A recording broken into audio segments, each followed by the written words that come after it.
Hello and welcome to Breaking Ground, a podcast about earth-moving machinery and characters in the industry.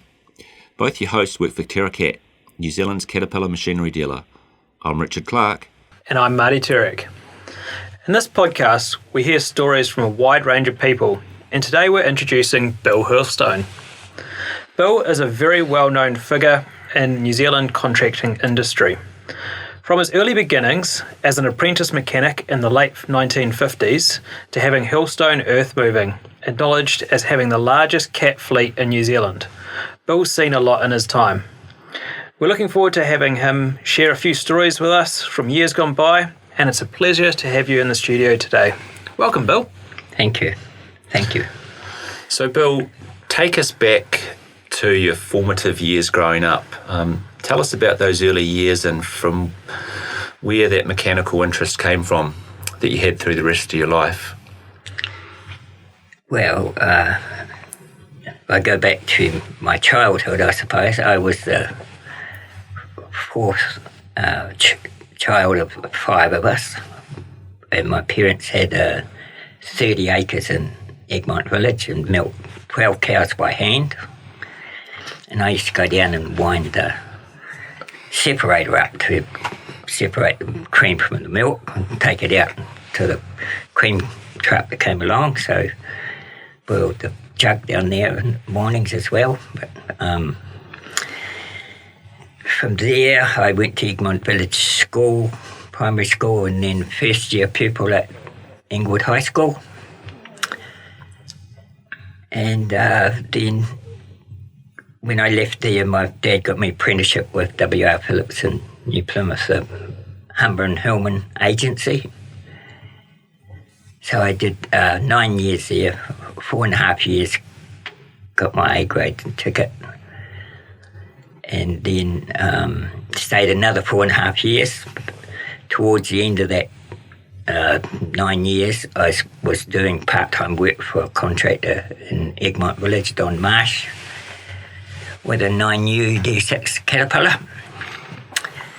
And I'd go to work for him on the weekends, but wasted a lot of time, I thought, with talking rather than working, so it wasn't very profitable.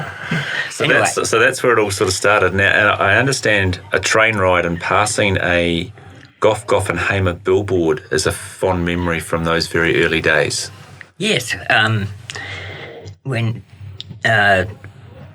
Wanganui had anniversary day, they used to run the train from New Plymouth to Wanganui for the day.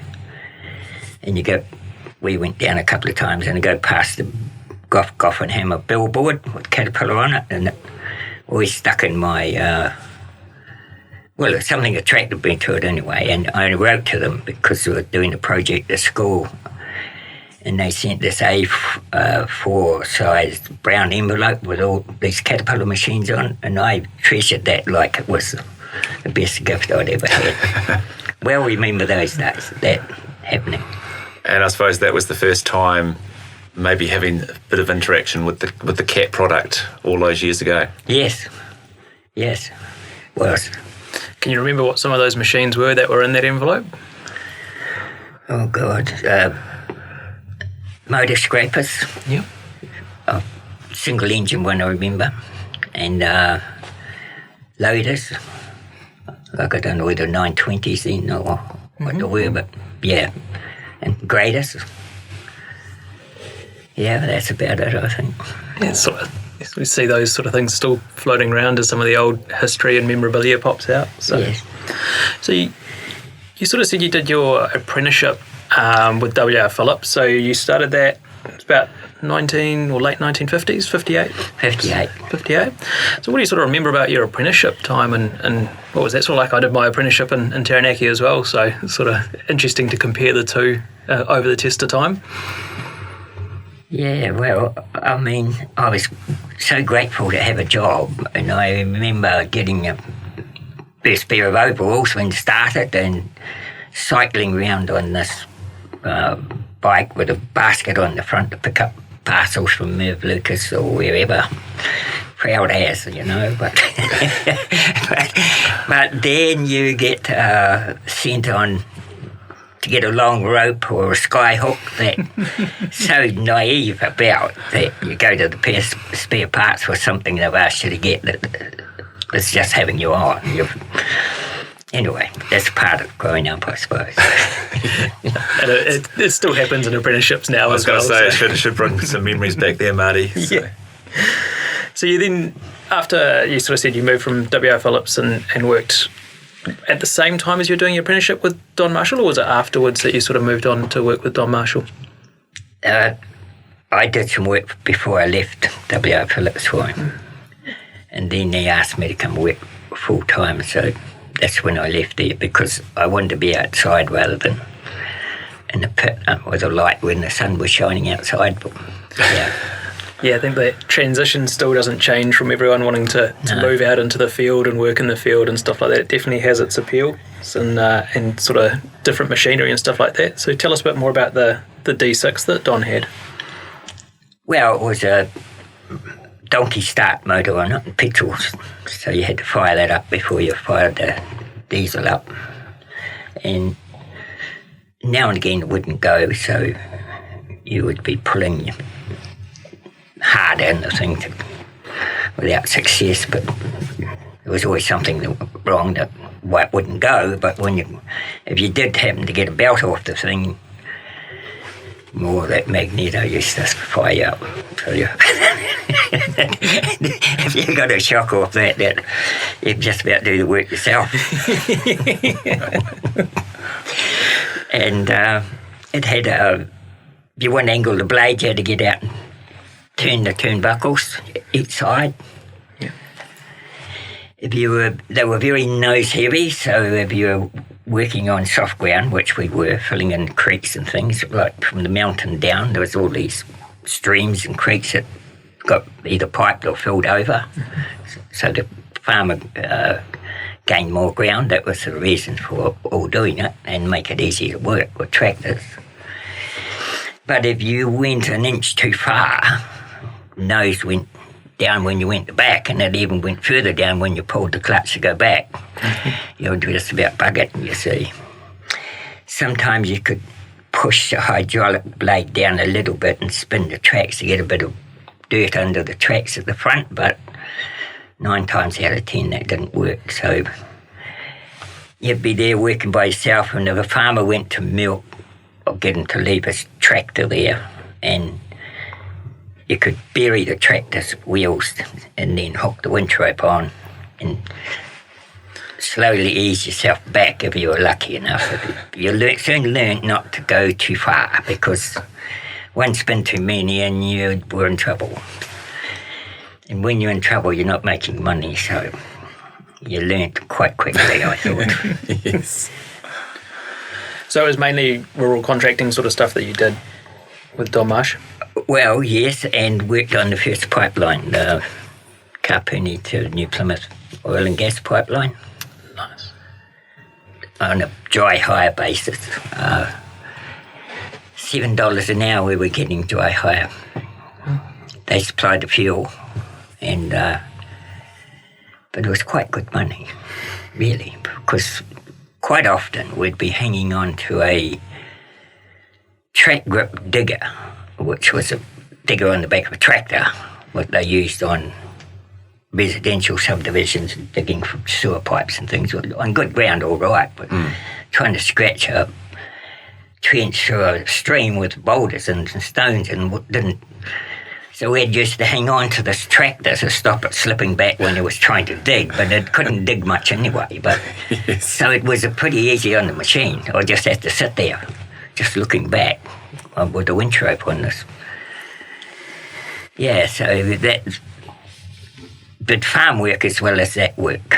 And also, that was around Kapuni to New Plymouth. I also worked on the pipeline from White Cliffs at Mount Messenger, really. That was on the gas pipeline that went north to Auckland. Nice. And we had the first child, Dean, was in the Carricot up there with us, the wife and myself. Those days, that was Christmas, 1969. Oh, yes. Yes. About. So was that about the first time that you went out and did or started contracting for yourself at that stage? Yes, September 69 I started. So what was sort of the main reasons that you decided to go and do that yourself? Because Don Marsh was not going so well financially, he said. And I think I told you about he stopped me one morning when I was going to work, because I lived in this farmhouse, my wife and I did. So I decided that I thought if you could work and keep going, you probably could make $1 and we'd saved up. I think I paid $7,000 for the D6 9U and diesel Land Rover. So yeah, so that was your first machine, wasn't it? yes, That was a D6B 9U. Oh yes, yep. So what was the story around that machine? Well, it was one of two that Don had, but I thought it was the better one of the two, so that's the one I bought. And so that was what started you out in contracting and working with that unit. Yes, and Don bought those from Don Wilcox in Pataru, who must have, I don't know where he got them from, whether the ex-ministry or works or whatever, but he must have restored them a bit and then on-sold them. Yes. And so that led you into, you talked about that oil and gas pipeline at Kapuni. So that was the first project that you sort of worked on when you were contracting by yourself? Yeah, that was a lot further on. Yep. Yeah, I did a lot of work before that, got to that stage, but that was the first job over $1 million the company got. Oh, yes. So tell us a bit more about that, I suppose, that Kapuni project that you did work on, I suppose, initially. Tell us a bit more about that. Well, the $1 million was a lot of money then. I can't remember which year it was, but it wouldn't be hard to find that out. But yes, our first job over $1 million, so that was on the radio, and we were pretty proud about that. And the job turned out pretty good. It was a English company called Capital Plant International, and Jim Ashcroft was the manager or boss here, but very good people to work for, and they were happy with us, with what we did. So yeah, we went on from there to the methanol plant in the Waikato Valley. We did the site works for that, so we had a dearer price than another competitor, well-known competitor, big company, and we still got the job, so I thought that was pretty good. So you'd sort of started to make quite a good reputation for yourself, and so was that the sort of start of Hurlstone Earthmoving was there, or where did it sort of change from contracting to earthmoving? Was it with those sorts of projects, or? Well, I did a job for the Taranaki County on Henwood Road. That I had the 9U D6 and then HD6EP, which and Alice Chalmers I told you about then. So that was sort of one of the first contracts we got, but didn't have very many staff then, but it just built up. Built up and grew, and I can imagine that the fleet of machines sort of grew quite a bit as well. So yes, as you started to add more and more machines, what were some of the reasons that you chose Cat? Does it take us back to that sort of the brown envelope with the Cat machines, or was there more to it than that? Oh, well, the second machine I bought was an HD6 EP Alice Chalmers, which I think I mentioned. Hardly went to it. It was second hand, but I hardly went to a farmer's place without something going wrong with it. It's true.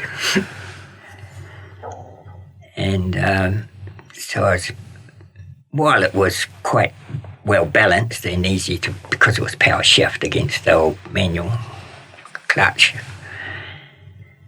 it was not reliable, and just a Caterpillar gear seems to be superior, much superior, I thought.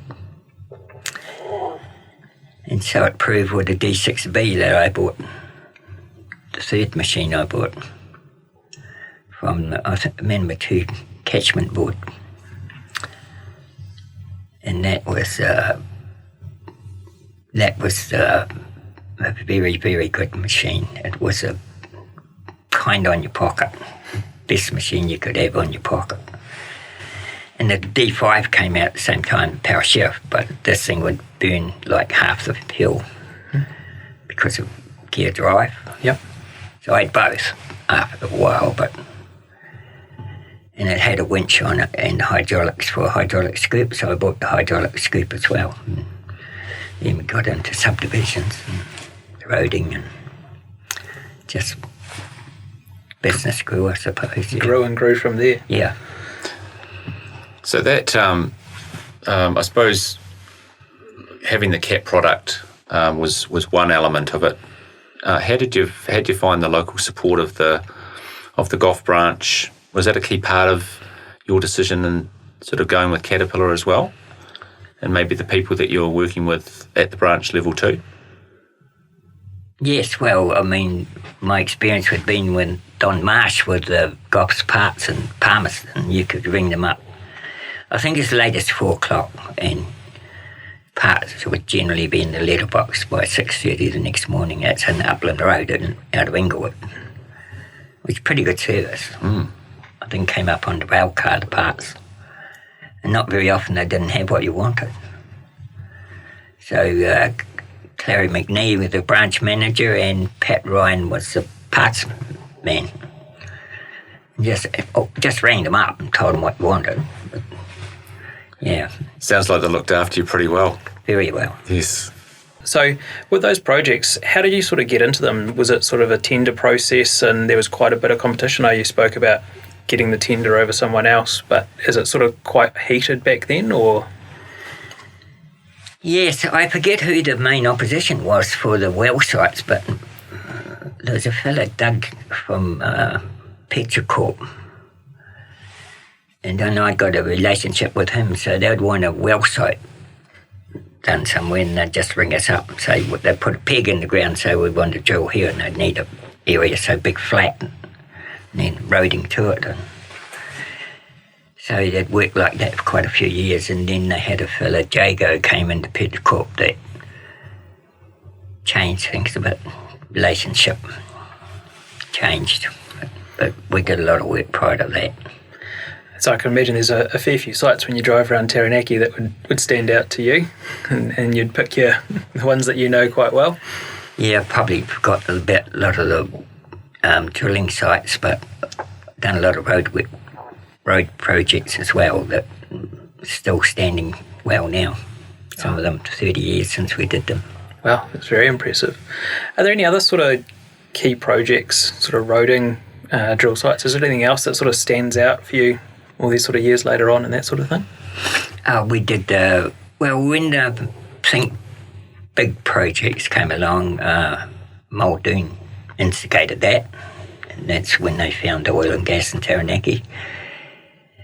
So they had to bring in all this heavy machinery and stuff from overseas for the plant, and they had to prepare a road from New Plymouth to the site, which is north of Waitara. So we were involved with the northern outlet right in New Plymouth and the Waitara bypass. Big jobs. We had 6 excavators on one job, but 3 of them yo-yoing stuff from the bottom to the platform and up again, and onto a motor scraper to cut it away to dump, because the stuff was very wet. So doing the Northern Outlet project was a fella, what the hell was his name? Jack Kettlewell was a New Plymouth district engineer, and this was his pet project, this Northern Outlet. We were chosen to be part of it. So he used to run that like he was running, he would try and organise your man and everything, because it was so. This was his project. Anyway, I remember him coming out to Egmont Village one morning. He was there before 6 o'clock, knocking on the door. He was upset about something.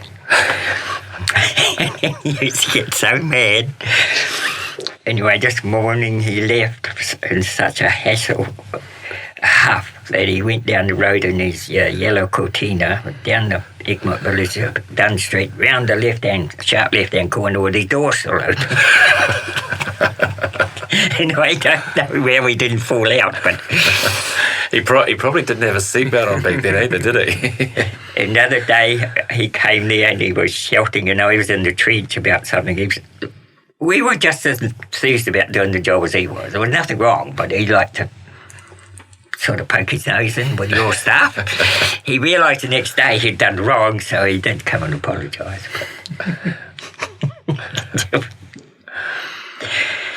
Yeah, so there's Jack. Any other projects in that sort of Taranaki region over those, I suppose, 70s and maybe early 80s that you remember? Oh, well, we've done work on Awakino Gorge and Mount Messenger, and pretty much we did the Waitrip Bypass, Uranui Bypass, Waiao Bypass. We've done a lot of roading projects. And a lot of kit gear. Yes. Doing the work on them as well. Yep. So tell us a little bit about the growth of Hurlstone's, I suppose, going through those years, and then the business had a focus between Taranaki and Auckland. Tell us a bit more about that. Well, when Roger Nomics came in, he was the Minister of Finance in the Labour government. And he could see that the country was going down the scuppers, pretty much. That was 1984, wasn't it? Yeah, well, things were going across the wharf were costing 3 times what they should have, and just almost standstill. And so he took the subsidies off the farmers, and that was a huge blow for the farmers at the time. So that worked pretty much came to a standstill then at that point. So it was either find some work elsewhere or sink. There was nothing else. What he did was the right thing at the time for the country, and there's probably no other way. I think I'm a National Party person, but what he did for the economy at that time was saviour, I think, in the long run. A lot of people criticised him, but I thought he did the thing was right, the thing to do. So I went to Auckland and I found a job with the Manukau City Council at a subdivision on Redoubt Road. So we established, I bought a house in Browns Road and shifted staff up there and employed local people as well. And then we got a depot at Takanini, and we became one of the major players eventually in Auckland, worked all over Auckland on subdivisions, residential and industrial. So that was our saviour going to Auckland. And I suppose by that stage you would have had a decent fleet of excavators in the Hurlstone fleet by that stage. Yes. Working on those sort of jobs. We did. Can't remember how many now, but quite a few. And I suppose once you got to Auckland, and the business was growing, there would have been some pretty key projects that you were involved with there. Maybe some really big subdivision developments. Tell us some stories about some of those, because obviously the scale of them would have been fairly major at the time. Yes, well, we shifted 1 million metres on between Redoubt Road and another road where the dump site was. I can't remember what that road's called now, but between those two, where the school is, we did a retirement village earthworks, a residential subdivision and industrial subdivision. So I think we were there about 3 or 4 years on that project alone. But did all the Palms and residential subdivisions over different parts of Auckland, Palm Heights and Palm something else and Palms this for. It used to be Universal Homes, but it was bought by an Australian company. So we just had built good relationships with the consultants and the client, and enjoyed Christmas functions on the harbour and things like that. So, yeah, it was pretty good. Yeah, good transition from the Taranaki to Auckland then. Yes. Auckland's been kind to us. Still is.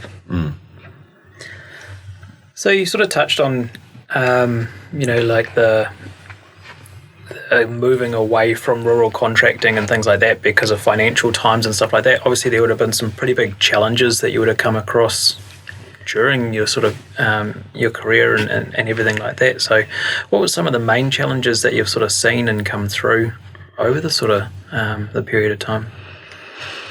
Look, I can't recall anything other than just had to find work. So it's just like if you're hungry and you're hunting, I suppose you've got to find something to eat. And that's pretty much what I was focused on.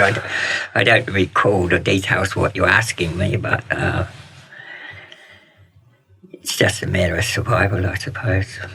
You have to survive, don't you? Yeah, look after your family and look after the people that are working for you. Yes. Yeah. And so have you found it quite rewarding over time as well? Sort of, obviously you'd have met a lot of people and stuff like that. You found it quite rewarding with looking back at some of the projects and some of the people that have come along that way with you? Because I can imagine that would have some pretty good rewards in hindsight too. Yes, built up some great relationships. We had some great staff working for us. God, some skilled people worked for us. Like, we had a workshop with engineers and mechanics, and we could pretty much build anything or fix anything. We converted a rubbish compactor to an earth compactor because wheel sizes are different and the compaction things are different to a compactor to earth one. And I was very proud of the work they did. It was a very high standard. Was there anything that sort of stood out that you can think of, I suppose, all these years later in terms of maybe a job that the team did, maybe from a servicing perspective, that you thought, geez, the guys did really well with that? Well, that compactor wheels was pretty good, I thought. Excellent. And we built our own workshops and everything in Auckland and Egmont Village. So we did most things in-house, apart from specialist stuff with golfs and that. And I think when I first started with the 9UD6, a fellow, Bob Bryan, came to... He used to work for the Ministry of Works as a mechanic in New Plymouth, but he'd come up every afternoon after 4 o'clock and work for me till dark. And there was nothing he couldn't fix or make. And he was so clever about what was wrong with something. He didn't need to fit a part and then another part and another part. He's almost like he had X-ray eyes to see what was. He still is. It's Bob Bryan. So the business built up on strength of him and other people like him, Peter Reesby in the workshop, and a whole lot of good people, and support of golfs, and they've had some really good people there. Yeah, we might talk about a few characters from the golf days a little bit later. I think we've got a question coming up on that. So, now your wife Teresa played a huge role in supporting you and the family in the business. Yes. How important was she for you over all of those years with Hurlstones? Well, very important, I suppose, now yet. But I mean, I didn't think much about that at the time. We just did what we did. I never saw my children born, or you would drop her off at a nursing home and then pick them up a few days later or whatever, or go and see them at night. But yes, I think I didn't see my children grow up. Well, I didn't have much to do with bringing them up because I thought I had to work.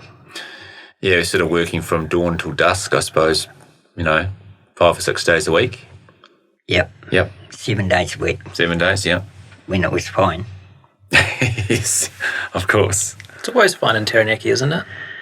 Well, sometimes it is. Yeah. No, Treasure was great. Yeah. And what about, you mentioned some other people before within your team, some of the key staff that worked in the workshop and the like. What about some other people in the industry over the years that have supported you? Is there anyone that sort of springs to mind in that space? Well, some consultants, I suppose. And Graham Christensen, who was a surveyor in New Plymouth, that he liked. We got on really good, and so he had to satisfy his clients, and we were able to do that for him. So it wasn't hard for him to give us more work on that basis, and had a good relationship.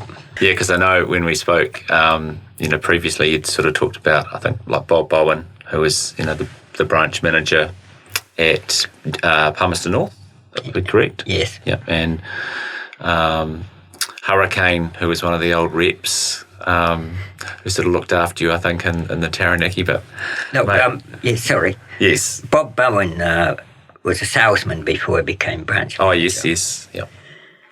And he was a good salesperson because he was quietly spoken, but everybody liked dealing with Bob. I never met anybody that didn't like dealing with Bob, and I think we did deals just to please him. Not sort of, but he was a quiet fella, but he could sell. He sold some plant. He sold a bit of cat gear to you then? Yes, I bought my first new digger through Bob Bowen, and he used to stay at home as well, so at nights, like sometimes. So that's the relationship we had. And same with Hurricane John Hamilton from Hamilton. He was a character. He would come down and walk into the yard and say, I'll take that, and that, and I'll give you this much, and you're buying this, okay? Sign here. Sometimes within half an hour you've done the deal. I don't know whether it was good for both sides or not. Made it nice and easy for you, though. Oh, well, we used to go out just about every week. He came down for a meal. It was quite incredible. And the wife came as well. Of course. So we had a lot of fun as well. So you've sort of spoken about having a very large sort of fleet and growing your fleet to quite a large piece. You would have seen a range of different technologies right from the early days through to the later days with different machinery and stuff like that. Are there any that sort of stick out as like a great model or a great piece of equipment at, not necessarily just the early stuff, but some of the later stuff, or at one point in time that you sort of picked on as a great piece of machinery? I thought the biggest thing I'd seen change was the hydraulic excavators, because they could do a lot of things a lot easier than a bulldozer, and that was the biggest gain. They were the best thing that came along, I thought, for earth moving contractors, because they just made so many jobs so much easier, especially the track ones. I mean, yes, they became you could shift dirt with a bucket and put it on a truck and do a whole lot of things that made life easy. It definitely suited New Zealand conditions probably a lot more as well, with a move from sort of bulldozer type earth moving to excavator type earth moving in New Zealand and that too. Yes. So yeah, I can imagine it would have been a bit of a game changer for the way that you operated and did things. Yes. Other than the sort of machinery side of things, is there anything else that stands out as far as big changes that you've seen? Any sort of things like safety or, the way projects were run or anything like that? Oh, well, I suppose the computer's taken over a bit with a lot of things now, with maintenance and even level of your blade and things all controlled by that now. Laser levels or whatever they call it now. It's just, it's quite something, isn't it? Mm-hmm. Definitely big changes, I can imagine, in the way that you see sort of projects run. And I understand that you've sort of seen and had a look at some of the later projects in New Zealand and things like that. Yes. I can imagine that'd be quite eye-opening for you.